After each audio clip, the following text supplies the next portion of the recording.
पुराने मगध राज्य में एक बहुत ही धनवान सेठ रहा करता था। उसके पास बहुत धन दौलत थी।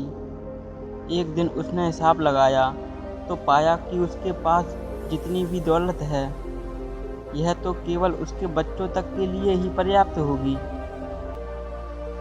वो सोच में पड़ गया कि उसके बच्चों के बच्चे, फिर उनके बाद आने वाली पीढ़ियों के लिए धन की व्यवस्था कैसे होगी। धन के अभाव में तो उनका जीवन बहुत ही मुश्किल हो जाएगा। इसी बात के बारे में सोच सोच कर वह बहुत चिंतित रहने लगा। लेकिन उन्हीं दिनों तथागत गौतम बुद्ध मगध राज्य में पधारे हुए थे। तभी उसे किसी ने बताया कि तुम गौतम बुद्ध की शरण में जाओ, वो तुम्हारी चिंताओं का समाधान अवश्य कर देंगे। वह इंसान गौतम बुद्ध के पास जाता है और कहता है कि बुद्ध, मैं चाहता हूँ कि मेरे पास इतना धन हो कि मेरे बच्चों के बच्चे और उनके बच्चे और आने वाली पीढ़ियाँ अगर मेरे धन का उपयोग करती रहें तो मेरा धन समाप्त ना हो। गौतम बुद्ध मुस्कुराए और बोले, बिल्कुल ऐसा ही होगा, लेकिन उससे पहले तुम इस नगर के बाहर वाली झोपड़ी में रहने वाले परिवार को एक दिन के खाने की सामग्री देकर आओ। यह सुन वह सेठ बहुत खुश हो गया और तुरंत ही एक दिन के खाने की सामग्री से भरा थैला लेकर नगर की बाहर वाली कुटिया में पहुंच गया। वह जैसे ही कुटिया के अंदर गया तो उसने देखा कि कुटिया के अंदर एक बूढ़ी सास और उसकी जवान बहू है। बूढ़ी औरत बैठकर ध्यान कर रही थी और उसकी बहू रसोई में खाना बना रही थी। सेठ ने बहू की तरफ देखकर खाने की सामग्री का थैला आगे बढ़ाते हुए कहा, मैं इस नगर का एक अमीर सेठ हूँ और तुम्हारे परिवार के लिए एक दिन के खाने का राशन लेकर आया हूँ, इसे रख लो। यह सुन बहू ने मना करते हुए कहा, लेकिन हमारे पास आज के खाने की व्यवस्था है। सेठ ने कहा, तो इससे कल के खाने की व्यवस्था हो जाएगी। उस औरत ने कहा, माफ़ करें, लेकिन हम अगले दिन के लिए इकट्ठा नहीं करते। हम रोज के खाने की व्यवस्था रोज ही करते हैं। यह सुन उस सेठ ने सोचा कि एक ये लोग हैं जो अपने कल के लिए भी इकट्ठा नहीं करते और मैं एक हूँ जो कई पीढ़ियों के लिए धन इकट्ठा करने की चिंता में मरा जा रहा हूँ। अब उस सेठ को समझ में आ चुका था कि आखिर गौतम बुद्ध ने उसे नगर के बाहर इस कुटिया में क्यों भेजा। अगले दिन सुबह होते ही वह फिर से गौतम बुद्ध के पास पहुंचा और बोला, आप जो मुझे समझाना चाहते थे अब मैं समझ चुका हूँ, लेकिन क्या आप मुझे थोड़ा विस्तार से बताएंगे कि चिंता होती क्या है, या कैसे पैदा होती है और इसका निवारण क्या है। गौतम बुद्ध ने कहा, कल के लिए की जाने वाली चिंता कल को बदले या ना बदले, लेकिन वो हमारे आज की खुशी जरूर छीन लेती है। चिंता एक ऐसी मानसिक बीमारी है जो हमारे जीवन से हर तरह की खुशी छीन लेती है और इसे निरस्त बना देती है। असल में चिंता का कोई वास्तविक रूप नहीं होता। चिंता एक ऐसा भाव है, ऐसा विचार है जो आने वाले भविष्य के डर से पैदा होता है।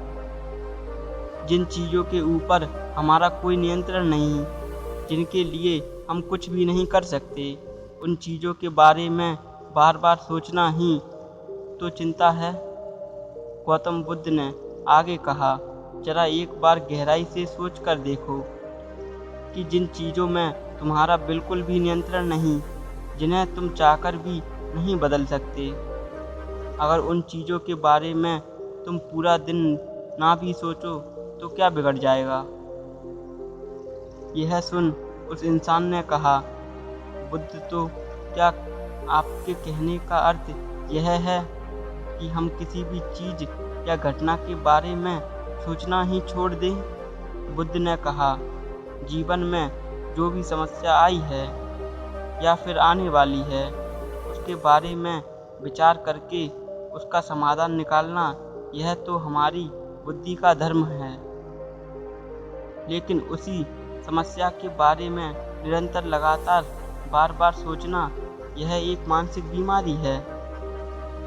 जब हमारा दिमाग किसी एक घटना, किसी एक विचार में अटक कर रह जाता है, उसी एक चीज़ या घटना के बारे में पूरे दिन सोचता रहता है, बस उसी चीज़ में ठहर कर रह जाता है, तो ऐसा विचार हमारे जीवन से सारी खुशी, सारा चैन, सारा आनंद छीन लेता है। चिंता करने का सीधा सा अर्थ है कि जो हमारे जीवन में हुआ ही नहीं, उसके बारे में व्यर्थ ही सोचना रहना। बुद्ध ने सेठ की तरफ इशारा करते हुए कहा, आखिर सोच सोच कर तुम क्या बदल लोगे? लेकिन हाँ, अगर तुम उसके लिए कुछ कर रहे हो तो ज़रूर कुछ बदलाव ला सकते हो। लेकिन अगर उस चीज़ या घटना के बारे में तुम बार बार सोचना छोड़ दोगे तो कुछ भी नहीं बिगड़ेगा। तो क्यों सोचते रहते हो एक ही बात के बारे में? क्यों अपनी हर खुशी और जीवन की शांति को अपने हाथों उजाड़ रहे हो?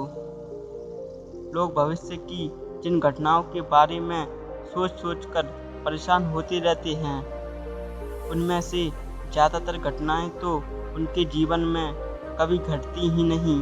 चिंता करने से तुम्हारी आने वाली समस्याओं का समाधान नहीं होने वाला, लेकिन तुम्हारा आज का सुख चैन जरूर चला जाएगा।